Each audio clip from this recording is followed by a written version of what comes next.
Hello everyone, कैसे हैं सब। स्वागत है आपका एडी लर्निंग अकेडमी पर। चले फ्रेंड्स, आज फिर हम आपके लिए महत्वपूर्ण प्रश्न श्रृंखला लेकर आए हैं और आज की क्लास में हम आपको सभी क्वेश्चन व्याख्या सहित कराने वाले हैं, जिससे आपके कॉन्सेप्ट तो क्लियर होंगे ही, साथ ही आपको आसपास से बनने वाले क्वेश्चन भी मिलने वाले। बस आप धैर्य से क्लास को अंत तक देखते चलेगा। आज की क्लास का हमारा पहला क्वेश्चन है, विटामिन के की कमी से कौन सी समस्या होती है। ऑप्शन यहाँ पर देंगे रतौंधी, रक्त का थक्का न जमना, स्कर्वी या रिकेट्स। महत्वपूर्ण प्रश्न आप लगाते ही चलेगा क्योंकि कई एग्जाम में क्वेश्चन पूछा जा चुका है।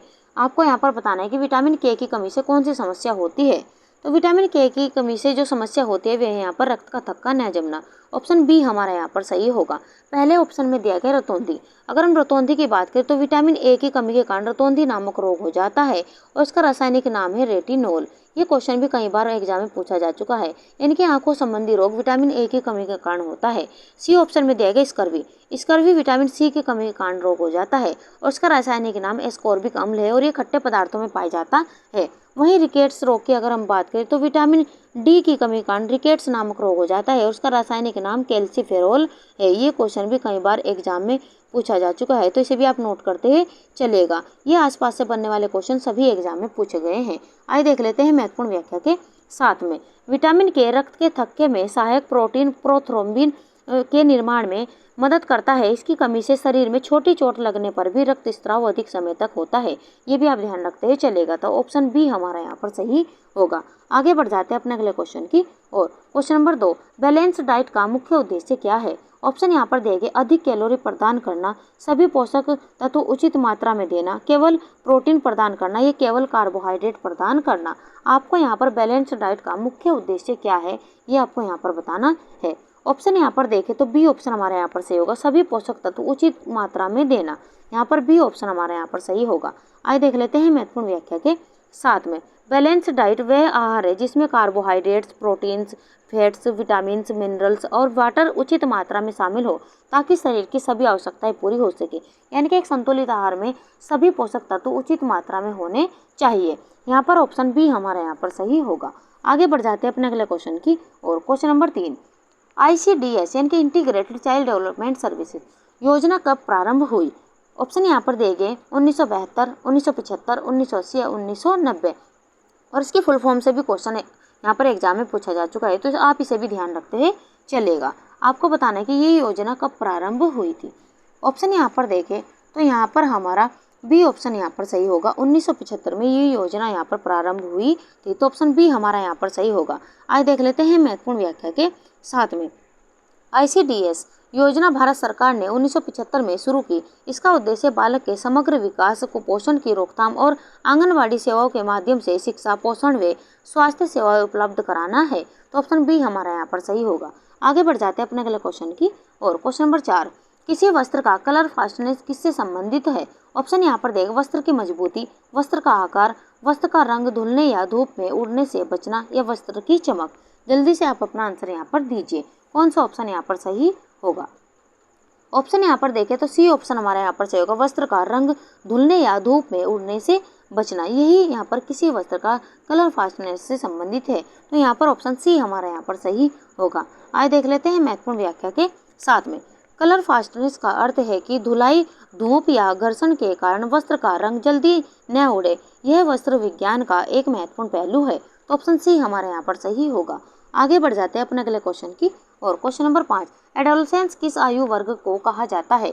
ऑप्शन यहाँ पर दें 0 से 2 वर्ष, 6 से 12 वर्ष, 12 से 18 वर्ष, या 18 से 25 वर्ष। आपको यहाँ पर एडोलसेंस किस आयु वर्ग को कहा जाता है। और एडोलसेंस से कई बार लगातार अलग अलग तरीके से क्वेश्चन पूछे जा चुके हैं, तो आप इम्पोर्टेंट इस क्वेश्चन को लगाते ही चलेगा। ऑप्शन यहाँ पर देखें तो 12 से 18 वर्ष आयु वर्ग को एडोलसेंस कहा जाता है, तो ऑप्शन सी हमारा यहाँ पर सही होगा। आज देख लेते हैं महत्वपूर्ण व्याख्या के साथ में। WHO के अनुसार 12 से 18 वर्ष की आयु को किशोरावस्था यानी कि एडोलसेंस कहा जाता है। इस अवस्था में शारीरिक, मानसिक, भावनात्मक और सामाजिक विकास तीव्र गति से होता है। किशोरावस्था को तनाव एवं तूफान की अवस्था भी कहा जाता है। ये स्टैनली हॉल के द्वारा कहा गया और कई बार लगातार ये क्वेश्चन पूछा भी जा चुका है, तो इसे भी आप ध्यान रखते ही चलेगा। तो ऑप्शन सी हमारा यहाँ पर सही होगा, 12 से 18 वर्ष। आगे बढ़ जाते हैं अपने अगले क्वेश्चन की और। क्वेश्चन नंबर 6, ग्वाइटर रोग किस तत्व की कमी से होता है। ऑप्शन यहाँ पर देंगे लौह, आयोडीन, कैल्शियम या विटामिन डी। आपको बताना है कि ग्वाइटर रोग किस तत्व की कमी से होता है। ऑप्शन यहाँ पर देखें तो बी ऑप्शन हमारा यहाँ पर सही होगा। आयोडीन की कमी के कारण क्वाइटर नामक रोग हो जाता है, तो यहाँ पर हमारा बी ऑप्शन यहाँ पर सही होगा। आगे बढ़ जाते हैं अपने महत्वपूर्ण व्याख्या के साथ में। आयोडीन की कमी से थायराइड ग्रंथि का आकार बढ़ जाता है, जिसे गले में सूजन दिखाई देती है, जिसे ग्वाइटर या घेंगा रोग कहा जाता है, तो ऑप्शन बी हमारा यहाँ पर सही होगा। आगे बढ़ जाते हैं अपने अगले क्वेश्चन की और। Question number 7 house hold management का मुख्य उद्देश्य है। ऑप्शन यहाँ पर देगा संसाधनों का दुरुपयोग, संसाधनों का कुशल उपयोग, केवल धन की बचत या केवल समय की बचत। आपको यहाँ पर हाउस होल्ड मैनेजमेंट का मुख्य उद्देश्य क्या है ये आपको यहाँ पर बताना है। ऑप्शन यहाँ पर देखें तो बी ऑप्शन हमारा यहाँ पर सही होगा, संसाधनों का कुशल उपयोग। ये हाउस होल्ड मैनेजमेंट का मूल उद्देश्य है, तो ऑप्शन बी हमारा यहाँ पर सही होगा। आइए देख लेते हैं महत्वपूर्ण व्याख्या के साथ में। हाउस होल्ड मैनेजमेंट का मुख्य उद्देश्य है समय, ऊर्जा, धन और सामग्री जैसे संसाधनों का सही एवं कुशल उपयोग। क्वेश्चन नंबर 8 इंडिया में कंज्यूमर प्रोटेक्शन एक्ट कब लागू हुआ। ऑप्शन यहाँ पर देंगे 1976, 1986, 1990, 2000। आपको यहाँ पर महत्वपूर्ण प्रश्न लगाते हुए चलना है। आपको बताना है कि कंज्यूमर प्रोटेक्शन एक्ट कब लागू हुआ। जल्दी से आप अपना आंसर यहाँ पर दीजिए। ऑप्शन यहाँ पर देखें तो बी ऑप्शन हमारा यहाँ पर सही होगा, 1986 में लागू हुआ। यहाँ पर हमारा बी ऑप्शन सही होगा। आइए देख लेते हैं महत्वपूर्ण व्याख्या के साथ में। कंज्यूमर प्रोटेक्शन एक्ट भारत सरकार ने 1986 में लागू किया। यह उपभोक्ताओं के अधिकारों की रक्षा हेतु महत्वपूर्ण कानून है। ये भी आप ध्यान रखते चलेगा, तो ऑप्शन बी हमारा यहाँ पर सही होगा। आगे बढ़ जाते हैं अपने अगले क्वेश्चन की और। क्वेश्चन नंबर 9 किस विटामिन को सनशाइन विटामिन कहा जाता है। ऑप्शन यहाँ पर देंगे vitamin A, vitamin C, vitamin D या विटामिन के। और फ्रेंड्स विटामिनों से कई बार लगातार एग्जाम में अलग अलग तरीके से क्वेश्चन पूछे जाते हैं, तो आप विटामिनों को भी ध्यान से पढ़ते चलेगा। आपको यहाँ पर बताना है कि किस विटामिन को सनशाइन विटामिन कहा जाता है। तो विटामिन डी को सनशाइन विटामिन भी कहा जाता है। यहाँ पर हमारा सी ऑप्शन यहाँ पर सही होगा। विटामिन डी का रासायनिक नाम है कैल्सीफेरोल। ये क्वेश्चन भी यहाँ पर कई बार एग्जाम में पूछा जा चुका है। तो कैल्सीफेरोल इसका रासायनिक नाम है, जिसकी कमी के कारण रिकेट्स यानी कि सूखा रोग हो जाता है। अगर हम इसके मुख्य स्रोत की बात करें तो अंडा, कलेजी, दूध आदि इसके मुख्य स्रोत है। ये भी आप ध्यान रखते हैं चलेगा, यानी कि हड्डियों संबंधी नामक रोग इसकी कमी के कारण हो जाते हैं। वहीं विटामिन ए की कमी के कारण आंखों संबंधी रोग हो जाता है। ये रतौंधी की अगर हम यहाँ पर बात करें, रतौंधी इसकी कमी के कारण रोग हो जाता है। आंखों संबंधी रोग विटामिन ए की कमी के कारण हो जाता है। वहीं सी की बात करें तो स्कर्वी नामक रोग हो जाता है। ये भी आप ध्यान रखते ही चलेगा। अगर के की बात करें तो रक्त का थक्का नहीं जमता है इसकी कमी के कारण। ये क्वेश्चन लगातार कई बार एग्जाम में लगातार पूछा जा चुका है कि रक्त का थक्का किस विटामिन की कमी के कारण नहीं जमता है। तो यहाँ पर विटामिन के की कमी के कारण रक्त का थक्का नहीं जमता है। ये भी आप ध्यान रखते ही चलेगा। आइए देख लेते हैं महत्वपूर्ण व्याख्या के साथ में। विटामिन डी शरीर में सूर्य की पराबैंगनी किरणों से बनता है, इसलिए इसे सनशाइन विटामिन कहते हैं। ये हड्डियों और दांतों के लिए आवश्यक है और इसकी कमी से रिकेट्स नामक रोग हो जाता है। ये भी आप ध्यान रखते हुए चलेगा। आगे बढ़ जाते हैं अगले क्वेश्चन की और। क्वेश्चन नंबर 10 क्वार्सियोरकर रोग किसकी कमी से होता है। ऑप्शन यहाँ पर देखो प्रोटीन, विटामिन ए, आयरन या कैल्शियम।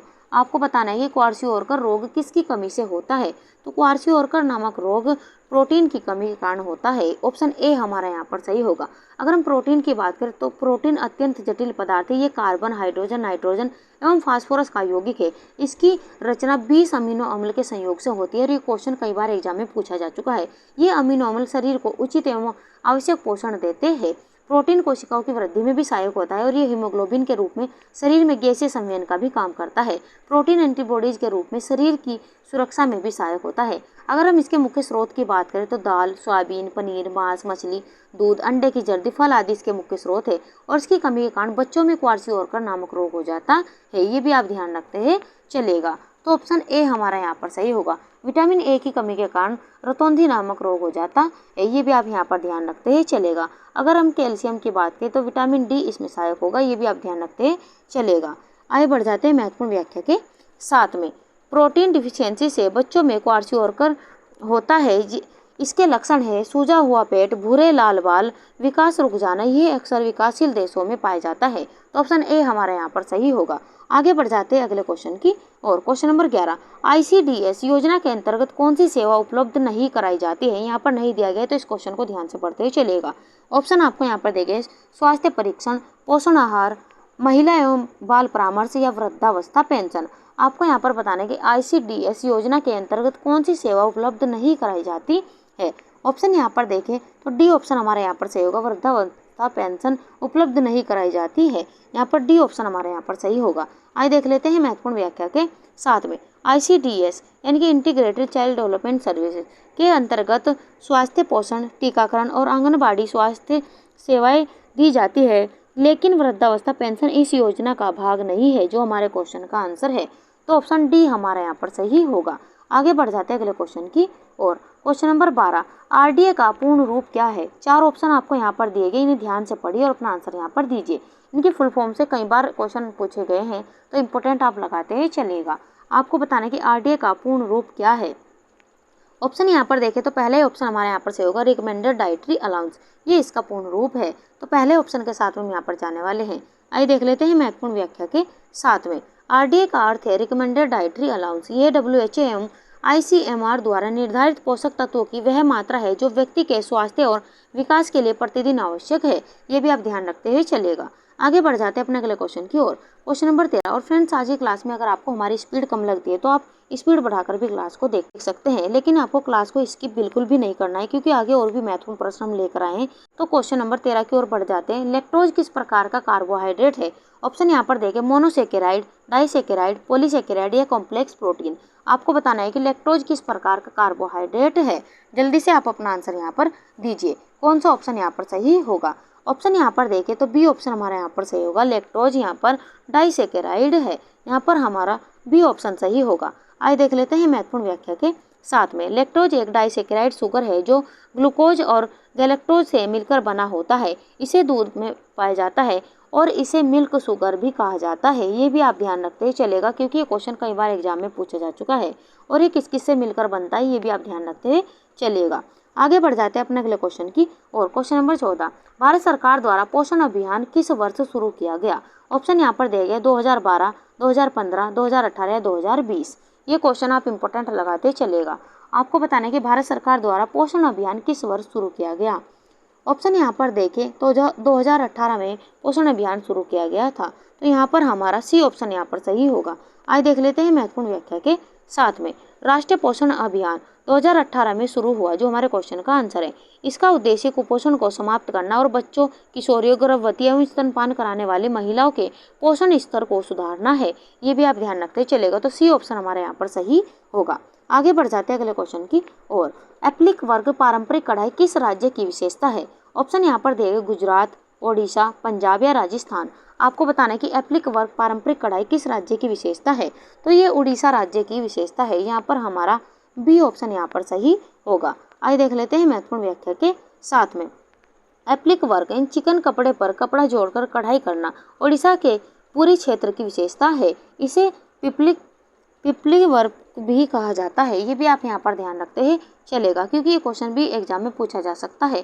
कहीं से भी एग्जामिनर क्वेश्चन पूछ सकता है, इसलिए आप बारीक से बारीक पॉइंट भी ध्यान रखते हैं चलेगा। आगे बढ़ जाते हैं अपने अगले क्वेश्चन की और। Question number 16, blue baby syndrome किस कारण से होता है। 4 ऑप्शन आपको यहाँ पर देंगे, इन्हें ध्यान से पढ़िए और अपना आंसर यहाँ पर दीजिए। कौन सा ऑप्शन यहाँ पर सही होगा, जल्दी से आप अपना आंसर यहाँ पर दीजिए। अगर मैं यहाँ पर ब्लू बेबी सिंड्रोम की बात करें तो यहाँ पर सी ऑप्शन हमारे यहाँ पर सही होगा। नाइट्रेट कंटेमिनेशन इन वाटर की कमी कारण यहाँ पर हो जाता है। तो ऑप्शन सी हमारे यहाँ पर सही होगा। ये देख लेते हैं महत्वपूर्ण व्याख्या के साथ में। शिशुओं में नाइट्रेट से दूषित जल पीने से रक्त में ऑक्सीजन का परिवहन बाधित होता है और बच्चों की त्वचा नीली पड़ जाती है। इसे ब्लू बेबी सिंड्रोम कहा जाता है। ये भी आप ध्यान रखते हैं चलिएगा।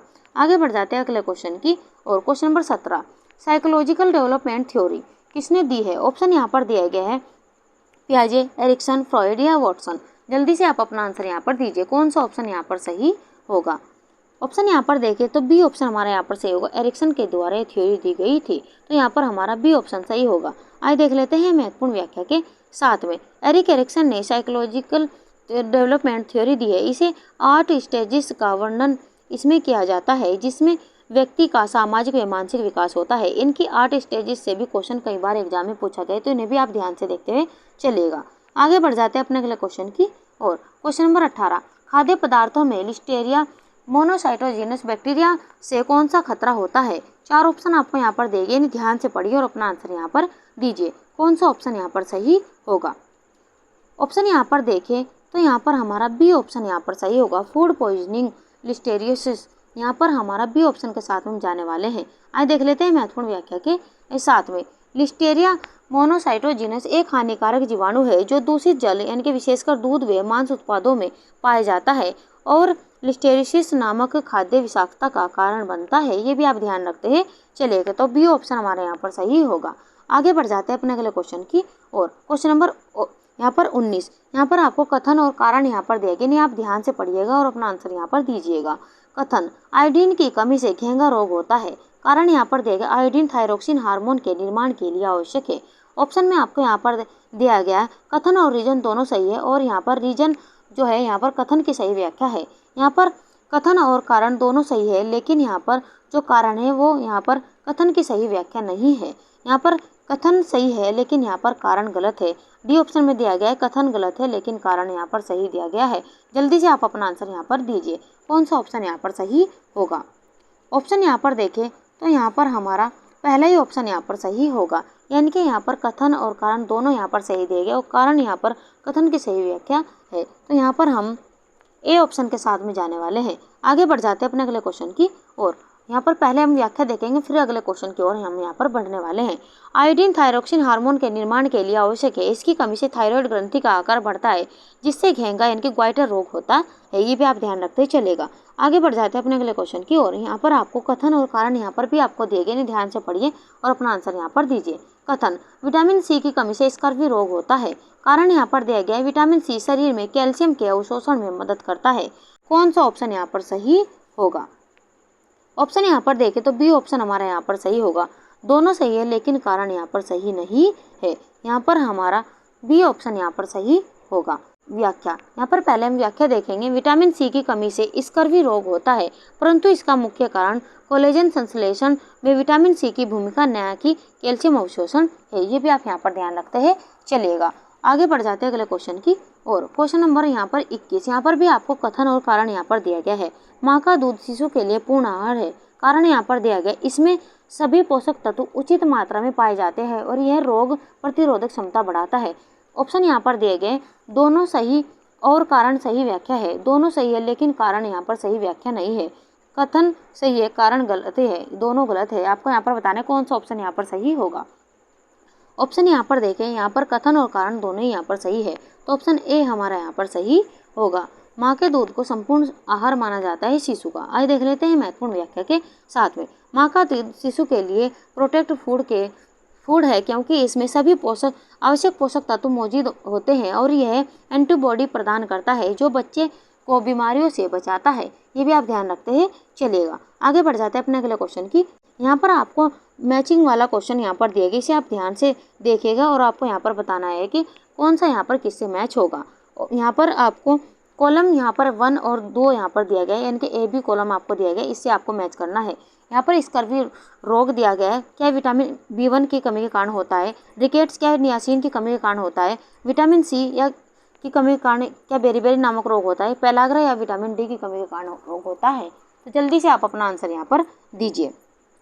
अगर हम यहाँ पर विटामिन सी की कमी के कारण रोग की बात करें तो विटामिन सी यानी कि स्कर्वी नामक रोग विटामिन सी की कमी के कारण होता है। तो यहाँ पर ए का हमारा यहाँ पर होगा सी। अगर हम ए का सी यहाँ पर होगा। रिकेट्स की अगर हम यहाँ पर बात करें तो रिकेट्स नामक रोग यहाँ पर हो जाता है विटामिन डी की कमी के कारण। यहाँ पर 2 का यहाँ पर होगा हमारा डी, तो 2 का हमारा डी होगा। बेरीबेरी की अगर हम बात करें तो विटामिन B1 यानी कि थायमीन की कमी के कारण बेरीबेरी नामक रोग हो जाता है। तो यहाँ पर 3 का हमारा यहाँ पर होगा ए, तो 3 का हमारा यहाँ पर होगा। अगर हम 4 की बात करें तो नियासिन की कमी के कारण पेलाग्रा नामक रोग हो जाता है। तो 4 का यहाँ पर होगा हमारा बी, तो ए का हमारा सी, बी 2 का हमारा डी, 3 का हमारा ए और 4 का हमारा यहाँ पर होगा बी। तो ये आप यहाँ पर देख सकते हैं पहले ही ऑप्शन में आपको यहाँ पर मिलने वाला है, तो पहला ही ऑप्शन हमारे यहाँ पर सही होगा। तो पहला ऑप्शन हमारे यहाँ पर सही है। आगे बढ़ जाते हैं अपने अगले क्वेश्चन की ओर। यहाँ पर पहले हम व्याख्या देखेंगे, तो व्याख्या में आपको यहाँ पर देख सकते हैं विटामिन सी की कमी के कारण स्कर्वी नामक रोग हो जाता है। विटामिन डी की कमी के कारण रिकेट्स नामक रोग हो जाता है। विटामिन B1 की कमी के कारण बेरीबेरी नामक रोग हो जाता है। वहीं नियासिन की कमी के कारण पेलाग्रा नामक रोग हो जाता है। ये भी आप ध्यान रखते ही चलेगा। आगे बढ़ जाते हैं अपने अगले क्वेश्चन की और क्वेश्चन नंबर यहाँ पर भी आपको मैचिंग वाला क्वेश्चन दिया गया, इसे भी आप ध्यान से मैच करिएगा। तो कौन सा यहाँ पर किससे मैच होगा? क्या यहाँ पर ICDS 1975 में लागू हुआ था? क्या मिड डे मील स्कीम यहाँ पर 1995 में लागू हुई थी? पोषण अभियान 2018 या कंज्यूमर प्रोटेक्शन एक्ट ये यहाँ पर 1986 में लागू हुआ है। तो आपको यहाँ पर किससे मैच होगा ये आपको यहाँ पर बताना है। जल्दी से आप अपना आंसर यहाँ पर दीजिए। ऑप्शन यहाँ पर देखें तो अगर हम यहाँ पर ICDS योजना की बात करें तो ये यहाँ पर 1975 में लागू हुई थी, तो ए का हमारा पहले यहाँ पर होगा। मिड डे मील स्कीम की अगर हम यहाँ पर बात करें तो मिड डे मील स्कीम वाला भी यहाँ पर मैच सही है, तो बी का भी हमारा यहाँ पर 2 यहाँ पर सही होगा। वही पोषण अभियान 2018 में यहाँ पर लागू हुआ था, तो ये भी यहाँ पर सही है। और यहाँ पर कंज्यूमर प्रोटेक्शन एक्ट ये भी यहाँ पर 1986 में लागू हुआ था। तो इस प्रकार हमारा पहले ऑप्शन यहाँ पर सही होगा ABC, यानी कि यहाँ पर पहले का ए और दूसरा यहाँ पर बी, 3 का यहाँ पर सी और चौथे का यहाँ पर डी।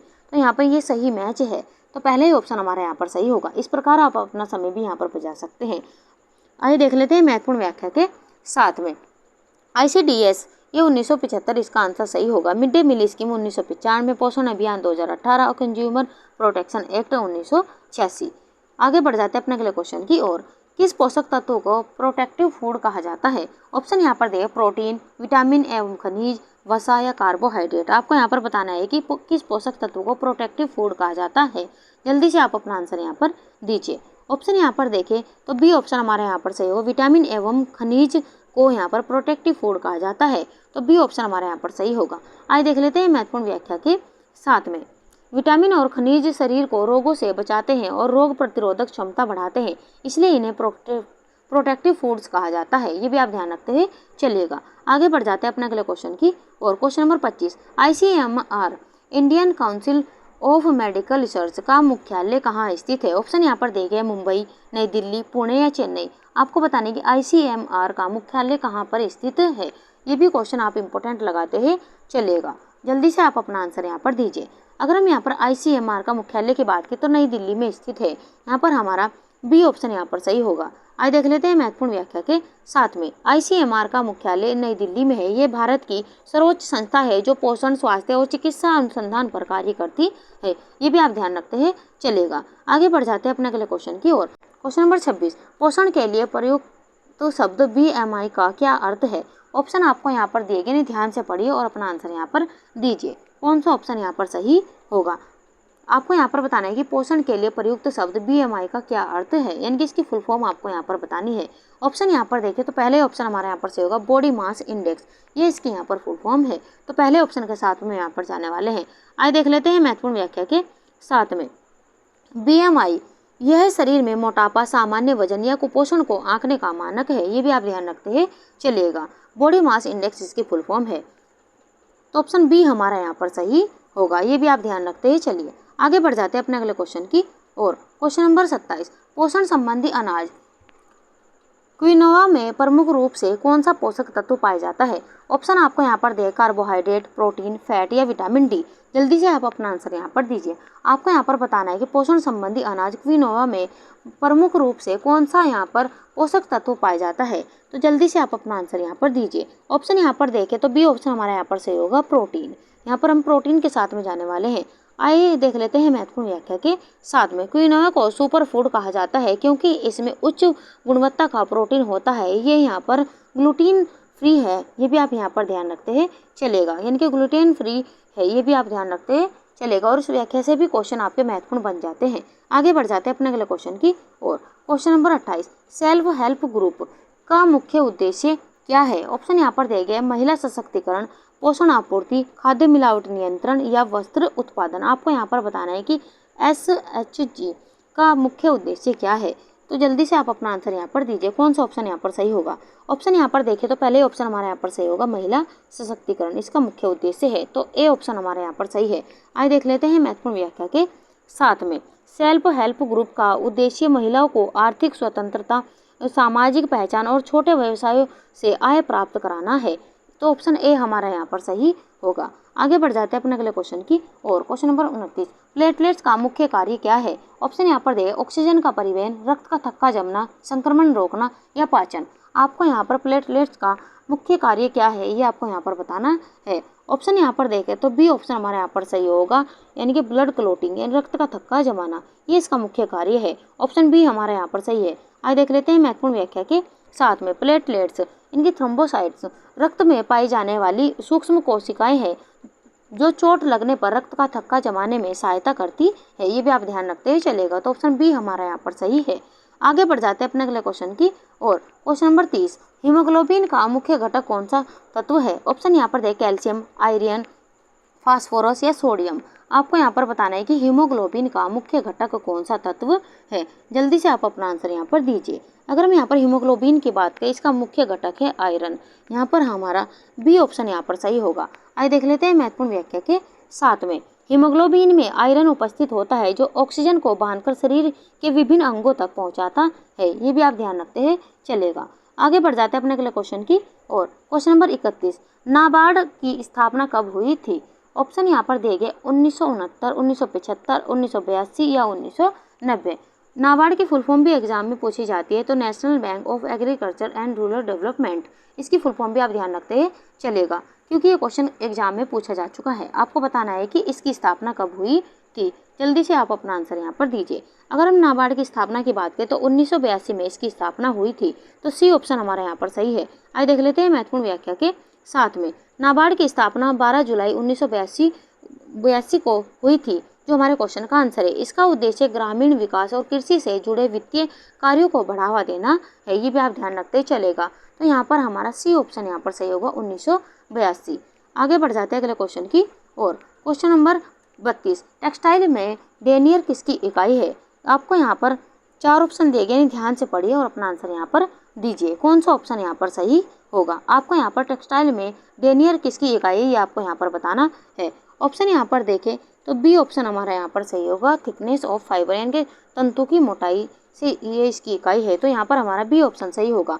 आइए देख लेते हैं महत्वपूर्ण व्याख्या के साथ में। डेनियर वस्त्र विज्ञान में फाइबर की मोटाई मापने की इकाई है, उदाहरण नाइलॉन, पॉलिएस्टर आदि, ये भी आप ध्यान रखते ही चलेगा। तो ऑप्शन बी हमारा यहाँ पर सही होगा। आगे बढ़ जाते हैं अपने अगले क्वेश्चन की और। Question number 33, right of information act यानी कि आरटीआई किस वर्ष लागू हुआ? ऑप्शन यहाँ पर देंगे 2000, 2002, 2005 या 2010। ये क्वेश्चन भी आप वेरी इंपॉर्टेंट लगाते ही चलेगा, क्योंकि अलग अलग एग्जाम में ये क्वेश्चन पूछा जा चुका है। आपको बताने कि आरटीआई किस वर्ष में लागू हुआ था। जल्दी से आप अपना आंसर यहाँ पर दीजिए। अगर मैं आरटीआई की बात करें तो 2005 में लागू हुआ था, तो ऑप्शन सी हमारा यहाँ पर सही होगा। आइए देख लेते हैं महत्वपूर्ण व्याख्या के साथ में। आरटीआई एक्ट 2005 में लागू हुआ, जो हमारे क्वेश्चन का आंसर है। इसका उद्देश्य पारदर्शिता और उत्तरदायित्व बढ़ाना है। ये उपभोक्ता अधिकार और गृह विज्ञान के सामाजिक पक्ष से संबंधित है, ये भी आप ध्यान रखते हैं चलिएगा। तो ऑप्शन सी हमारा यहाँ पर सही है। आगे बढ़ जाते हैं अपने अगले क्वेश्चन की और। क्वेश्चन नंबर 34, भारत में कपास की खोज सबसे पहले किस सभ्यता में हुई थी? ऑप्शन यहाँ पर देखिए वैदिक सभ्यता, हड़प्पा सभ्यता, मौर्य काल या गुप्त काल।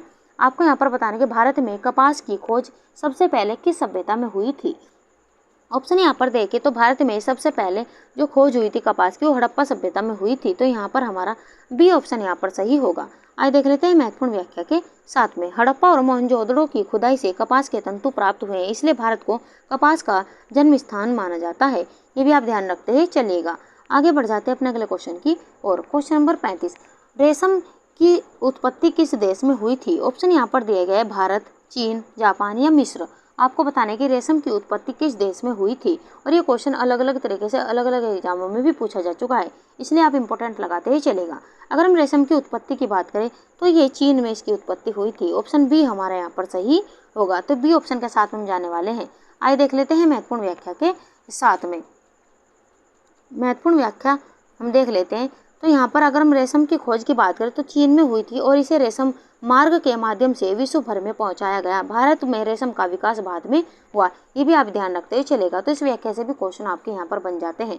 आगे बढ़ जाते हैं अपने अगले क्वेश्चन की और। क्वेश्चन नंबर 36, भारत में जरी कार्य का सर्वाधिक विकास किस काल में हुआ? ऑप्शन यहाँ पर देंगे हड़प्पा काल, मौर्य काल, मुगल काल या गुप्त काल। आपको यहाँ पर बताना है कि भारत में जरी कार्य का सर्वाधिक विकास किस काल में हुआ।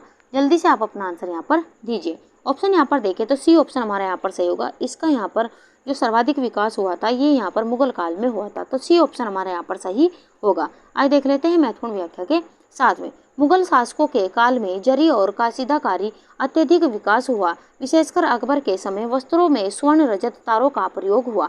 ये भी आप ध्यान रखते ही चलेगा। तो ऑप्शन सी हमारे यहाँ पर सही होगा। आगे बढ़ जाते हैं अपने अगले क्वेश्चन की ओर। पटोला साड़ी किस राज्य की पारंपरिक वस्त्रकला है? ऑप्शन यहाँ पर दिया गया है गुजरात, महाराष्ट्र, तमिलनाडु या पश्चिम बंगाल। और ये क्वेश्चन कई बार एग्जाम में भी पूछा जा चुका है। आपको यहाँ पर बताना है कि पटोला साड़ी किस राज्य की पारंपरिक वस्त्रकला है। ऑप्शन यहाँ पर देखें तो पहले ही ऑप्शन हमारे यहाँ पर सही होगा, गुजरात राज्य की पारंपरिक वस्त्रकला है। तो यहाँ पर हमारा पहले ही ऑप्शन यहाँ पर सही होगा। आइए देख लेते हैं महत्वपूर्ण व्याख्या के साथ में। पटोला साड़ी गुजरात की डबल इकत तकनीक से बुनी जाती है और यह विश्व प्रसिद्ध है। ये भी आप ध्यान रखते हैं चलिएगा।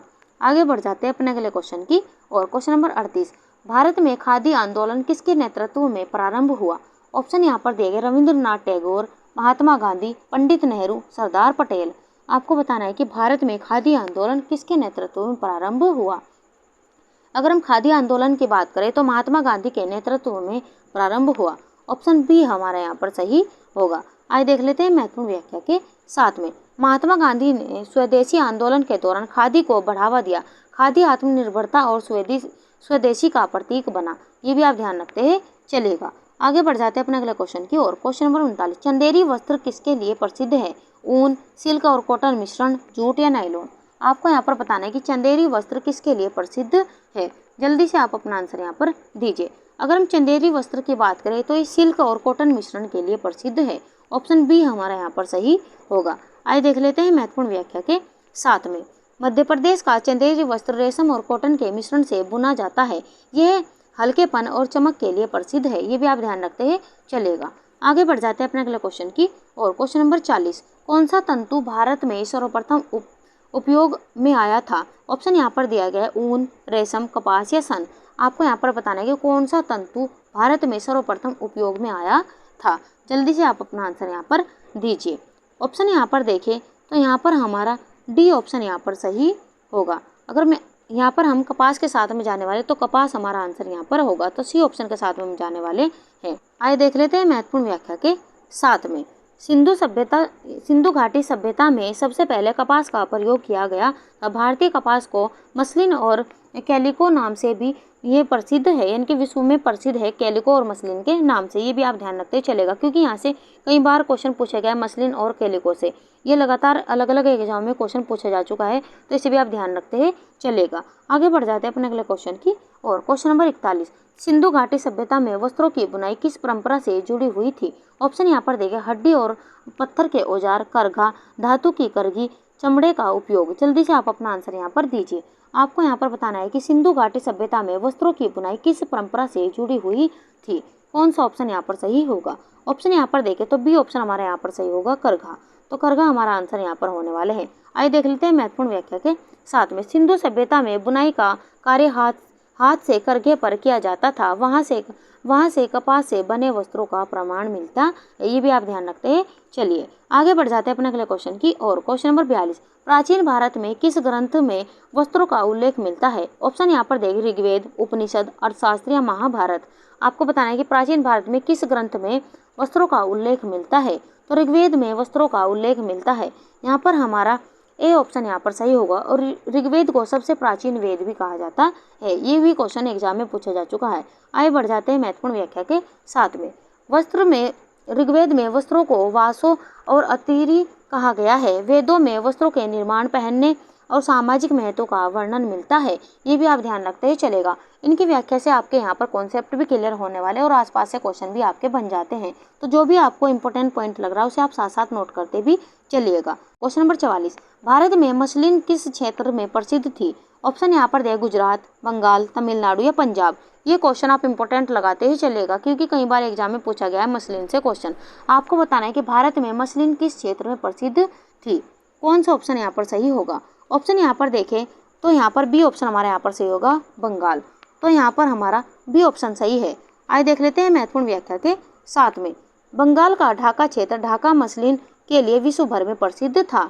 ये ऑप्शन यहाँ पर बी ऑप्शन हमारा यहाँ पर सही होगा। आगे बढ़ जाते हैं अपने अगले क्वेश्चन की और। क्वेश्चन नंबर 45, भारत में खादी आंदोलन किसने प्रारंभ किया? ये अलग अलग तरीके से एक ही क्वेश्चन यहाँ से पूछा जा चुका है, तो हम इसलिए आपके किस तरह से भी एग्जामिनर क्वेश्चन पूछ सकता है, इसलिए हम आपके लिए ये क्वेश्चन दोबारा से लेकर आए हैं। तो आपको यहाँ पर बताना है कि भारत में खादी आंदोलन किसने प्रारंभ किया? पंडित नेहरू, महात्मा गांधी, रविंद्रनाथ टैगोर या लोकमान्य तिलक। ऑप्शन यहाँ पर देखें तो बी ऑप्शन हमारे यहाँ पर सही होगा, महात्मा गांधी। तो यहाँ पर हम भी ऑप्शन के साथ में जाने वाले हैं। आइए देख लेते हैं महत्वपूर्ण व्याख्या के साथ में। गांधी जी ने स्वतंत्रता संग्राम में स्वदेशी आंदोलन के अंतर्गत खादी को अपनाया। तो यहाँ पर हमारा ऑप्शन बी हमारे यहाँ पर सही होगा। आगे बढ़ जाते हैं अगले क्वेश्चन की ओर। प्रोटीन एनर्जी माल न्यूट्रिशन यानी कि PEM के अंतर्गत कौन कौन सी स्थितियाँ आती है? ऑप्शन यहाँ पर देखो, क्वारसियोरकर, मेरास्मस, पेलाग्रा या बेरी बेरी। जल्दी से आप अपना आंसर यहाँ पर दीजिए, कौन सा ऑप्शन यहाँ पर सही होगा। अगर हम यहाँ पर बात करें प्रोटीन एनर्जी माल न्यूट्रिशन की, तो दो ऑप्शन यहाँ पर सही होगा, क्वारसियोरकर और मेरास्मस। तो यहाँ पर ए बी दोनों ही ऑप्शन यहाँ पर सही है। आइए देख लेते हैं महत्वपूर्ण व्याख्या के साथ में। तो यहाँ पर आप देख सकते हैं, तो आप यहाँ पर देख सकते हैं प्रोटीन की अगर हम बात करें तो प्रोटीन की कमी के कारण क्वारसियोरकर नामक रोग हो जाता है। और अब मेरास्मस की बात करें तो प्रोटीन और एनर्जी यानी कि ऊर्जा की कमी के कारण रोग हो जाता है। वहीं थायमीन की कमी के कारण यहाँ पर बेरी बेरी नामक रोग हो जाता है। और यहाँ पर पेलाग्रा नामक रोग नियासिन की कमी के कारण हो जाता है। ये भी आप ध्यान रखते ही चलेगा। और ये अलग अलग तरीके से सभी क्वेश्चन एग्जाम में भी पूछा गया है, ये भी आप ध्यान रखते ही चलेगा। इसलिए ऑप्शन ए भी हमारा यहाँ पर सही होगा।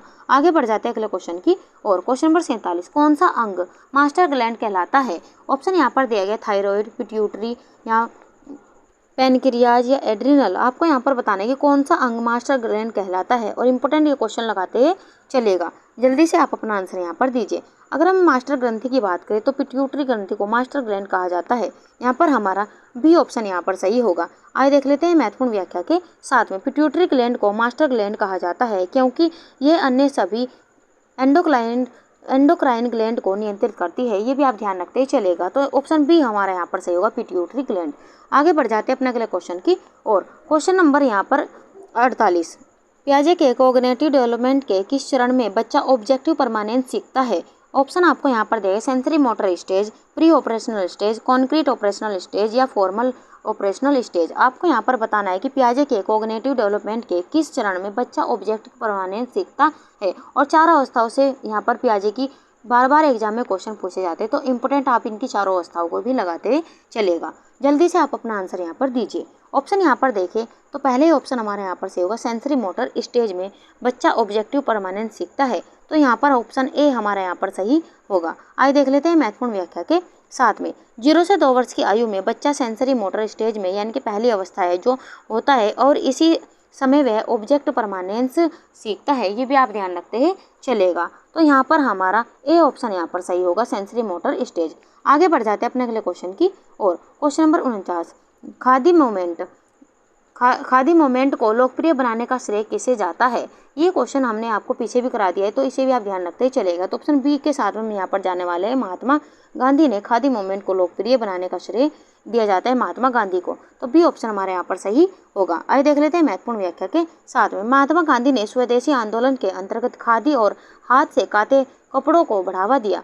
ये व्याख्या आप ध्यान से देखते ही चलेगा। और ये किस आंदोलन के अंतर्गत हुआ था? तो स्वदेशी आंदोलन के अंतर्गत। ये क्वेश्चन भी एग्जाम में पूछा जा सकता है। आगे बढ़ जाते हैं अपने अगले क्वेश्चन की और। क्वेश्चन नंबर 50, 4R प्रिंसिपल्स यानी कि रिड्यूज, रीयूज, रिसाइकल और रिकवर किससे संबंधित है? 4 ऑप्शन आपको यहाँ पर देंगे, ध्यान से पढ़िए और अपना आंसर यहाँ पर दीजिए। और 4R से क्वेश्चन अलग अलग तरीके से कई बार एग्जाम में पूछे गए, तो इंपोर्टेंट भी आप लगाते हैं चलिएगा। कौन सा ऑप्शन यहाँ पर सही होगा? ऑप्शन यहाँ पर देखिए तो बी ऑप्शन हमारे यहाँ पर सही होगा, वेस्ट मैनेजमेंट। तो यहाँ पर हम बी ऑप्शन के साथ में जाने वाले हैं। आइए देख लेते हैं महत्वपूर्ण व्याख्या के साथ में। रिसोर्सेज मैनेजमेंट और यहाँ पर इन्वायरमेंटल स्टडीज़ में 4R प्रिंसिपल्स का उपयोग अपशिष्ट को कम करने हेतु किया जाता है। ये भी आप ध्यान रखते ही चलेगा। तो ऑप्शन बी हमारा यहाँ पर सही होगा। आगे बढ़ जाते हैं अपने अगले क्वेश्चन की और। क्वेश्चन नंबर 51, लेव टू लैंड कार्यक्रम का मुख्य उद्देश्य क्या है? ऑप्शन यहाँ पर दिया गया है, ग्रामीण युवाओं को तकनीकी शिक्षा देना, किसानों तक कृषि विश्वविद्यालय की तकनीक पहुँचाना, महिला शिक्षा को बढ़ावा देना या स्वास्थ्य सेवाएं उपलब्ध कराना। आपको यहाँ पर लेव टू लैंड कार्यक्रम का मुख्य उद्देश्य क्या था, ये आपको यहाँ पर बताना है। कौन सा ऑप्शन यहाँ पर सही होगा? ऑप्शन यहाँ पर देखें तो बी ऑप्शन हमारे यहाँ पर सही होगा, किसानों तक कृषि विश्वविद्यालयों की तकनीक पहुँचाना। ये यहाँ पर लेव टू लैंड कार्यक्रम का मुख्य उद्देश्य था। तो ऑप्शन बी हमारा यहाँ पर सही होगा। आइए देख लेते हैं महत्वपूर्ण व्याख्या के साथ में। लेव टू लैंड प्रोग्राम 1979 का उद्देश्य है, यानी कि रिसर्च लेबोरेटरीज से यहाँ पर टेक्नोलॉजी सीधे किसानों तक पहुँचाना, ये भी आप ध्यान रखते चलेगा। और इस प्रोग्राम की शुरुआत कब की गई, ये भी आप ध्यान रखते चलेगा, क्योंकि ये क्वेश्चन भी एग्जाम में पूछा जा सकता है। तो ऑप्शन बी हमारा यहाँ पर सही होगा। आगे बढ़ जाते हैं अपने अगले क्वेश्चन की और। क्वेश्चन नंबर 52, एरिक एरिक्सन के अनुसार किशोरावस्था में मुख्य मनोवैज्ञानिक संघर्ष क्या होता है। 4 ऑप्शन आपको यहाँ पर देंगे, नहीं ध्यान से देखिए और अपना आंसर यहाँ पर दीजिए। कौन सा ऑप्शन यहाँ पर सही होगा, आपको यहाँ पर बताना कि एरिक एरिक्सन के अनुसार किशोरावस्था में मुख्य मनोवैज्ञानिक संघर्ष क्या होता है। जल्दी से आप अपना आंसर यहाँ पर दीजिए। ऑप्शन यहाँ पर देखिए तो सी ऑप्शन हमारे यहाँ पर सही होगा, आइडेंटिटी वर्सेस रोल कन्फ्यूजन। यहाँ पर ये किशोरावस्था की यहाँ पर मनोवैज्ञानिक संघर्ष होता है किशोरावस्था में, तो सी ऑप्शन हमारे यहाँ पर सही होगा। आइए देख लेते हैं महत्वपूर्ण व्याख्या के साथ में। एडोलसेंस 12 से 18 साल वर्ष में बच्चा अपनी पहचान खोजता है, आइडेंटिटी न बनने पर रोल कन्फ्यूजन होता है, तो इसका ऑप्शन सी हमारे यहाँ पर सही होगा, identity versus role confusion. Option C हमारे यहाँ पर सही होगा। आगे बढ़ जाते हैं अपने अगले क्वेश्चन की और। क्वेश्चन नंबर 53, गर्भाधान से जन्म तक की अवधि को क्या कहा जाता है। ऑप्शन यहाँ पर देख, शैशवावस्था, गर्भावस्था काल, नवजात काल या किशोरावस्था। आपको यहाँ पर बताना है कि शैशवावस्था कहा जाता है या गर्भकाल कहा जाता है, नवजात काल कहा जाता है, क्या किशोरावस्था कहा जाता है। आपको बताना है गर्भाधान से जन्म तक की अवधि को क्या कहा जाता है। जल्दी से आप अपना आंसर यहाँ पर दीजिए। कौन सा ऑप्शन यहाँ पर सही होगा। ऑप्शन यहाँ पर देखिए तो बी ऑप्शन हमारे यहाँ पर सही होगा, गर्भावस्था काल कहा जाता है, तो बी ऑप्शन के साथ में हम यहाँ पर जाने वाले हैं, प्री नेटल पीरियड कहा जाता है, तो बी ऑप्शन हमारे यहाँ पर सही होगा। आइए देख लेते हैं महत्वपूर्ण व्याख्या के साथ में। यहाँ पर आप देख सकते हैं बी ऑप्शन हमारे यहाँ पर सही होगा, गर्भावस्था काल यानी कि प्री नेटल पीरियड कहा जाता है। अगर हम human development is divided into stages की बात करें तो the stages before birth is called यहाँ पर prenatal stage, divided into germinal embryonic and foetal period, ये भी आप ध्यान रखते ही चलेगा। और फीटल पीरियड से भी ये भी क्वेश्चन एग्जाम में पूछा गया है, तो इसे भी आप ध्यान रखते हैं चलेगा। आगे बढ़ जाते हैं अपने अगले क्वेश्चन की और। क्वेश्चन नंबर 54, भाषा विकास की महत्वपूर्ण अवधि किस अवस्था में होती है। शैशवावस्था, प्रारंभिक बचपन, किशोरावस्था या वयस्कता। आपको यहाँ पर बताना है कि भाषा विकास की महत्वपूर्ण अवधि किस अवस्था में होती है। जल्दी से आप अपना आंसर यहाँ पर दीजिए। ऑप्शन यहाँ पर देखें तो बी ऑप्शन हमारे यहाँ पर सही होगा, अर्ली चाइल्डहुड में। यहाँ पर अगर हम बात करें तो यानी कि प्रारंभिक बचपन में भाषा विकास की महत्वपूर्ण अवधि इस अवस्था को कहा जाता है, तो यहाँ पर हमारा बी ऑप्शन यहाँ पर सही होगा। आइए देख लेते हैं महत्वपूर्ण व्याख्या के साथ में। साइकोलॉजिस्ट 2 से 6 years is the most critical period for speech यहाँ पर एंड लैंग्वेज डेवलपमेंट, यानी कि प्रारंभिक बचपन में इसे यहाँ पर क्रिटिकल स्टेज कहा जाता है लैंग्वेज और डेवलपमेंट की, ये भी आप ध्यान रखते हैं चलेगा, जो 2 से 6 वर्ष की होती है, ये भी आप ध्यान रखते चलेगा। कभी कभी इसका वर्ष भी पूछा जाता है, तो इसे भी आप नोट करते ही चलेगा। आगे बढ़ जाते हैं अपने अगले क्वेश्चन की और। क्वेश्चन नंबर 55, मनुष्य द्वारा खोजा गया उपयोग किया जाने वाला पहला प्राकृतिक रेशा कौन सा था। ऊन, कपास, रेशम या सन। आपको यहाँ पर बताना है कि मनुष्य द्वारा खोजा और उपयोग किया जाने वाला पहला प्राकृतिक रेशा कौन सा था। जल्दी से आप अपना आंसर यहाँ पर दीजिए। ऑप्शन यहाँ पर देखें तो डी ऑप्शन हमारे यहाँ पर सही होगा, फ्लेक्स यानी कि सन। ये यहाँ पर मनुष्य द्वारा खोजा और उपयोग किया जाने वाला पहला प्राकृतिक रेशा था, तो ऑप्शन डी हमारे यहाँ पर सही होगा। आइए देख लेते हैं महत्वपूर्ण व्याख्या के साथ में। तो आप यहाँ पर देख सकते हैं इजिप्शियन सिविलाइजेशन अराउंड ये 5000 BC के अराउंड ये खोजा गया था, और ये यहाँ पर पहला यहाँ पर फ्लेक्स रेशा है जो यहाँ पर इसके यहाँ पर एविडेंस यहाँ पर मिलते हैं फ्लेक्स के। तो यानी कि लिनन यहाँ पर was the earliest fibre used into the Egyptian civilisation around, यानी कि यहाँ पर 5000 BC, ये भी आप ध्यान रखते हैं चलेगा। तो ऑप्शन डी हमारे यहाँ पर सही होगा, फ्लेक्स। आगे बढ़ जाते हैं अपने अगले क्वेश्चन की और। क्वेश्चन नंबर 56, बच्चों में आयरन की कमी किस रोग का कारण बनती है।